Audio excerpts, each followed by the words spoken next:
Dus dan was ik wel aan het denken van ja, de des even net just gedaan als dat ze normaal niet des en alles uit pijn. Dus veel waren gewoon ergens in Nut, als je gaat warveren.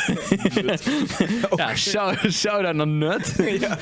Neven de macro. Neven de macro. Ja. Nee, dat kan het niet noemen, ja.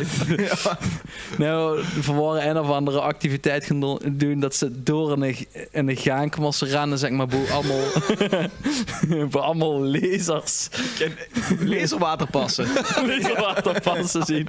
Er waren niet waterpas, die dingen. Maar allemaal lezers zien moesten dan, zeg maar, onderdoor en overheen moesten en zo. Dat gaat voor 35-plussers. Ja. Dat is echt een hele slechte, zo'n werkuitje zou dat ook kunnen zien. Ja. En dan teambuilding. En dan moest aan het einde van de gang en dan op een knop duwen en dan veranderde de laser dan met truck. En dan de snelste tijd neerzetten. Ja. En als ze de laser raakt, dus waren het plus 10 seconden. Ja. Dus dan best zich ook gewoon in allerlei bochten ontwringen die ze normaal, bewegen die ze normaal mee maakt. En de ganse groep in de groepsapp de dag erna, oh godverdomme, ik kom binnen in bed en zo.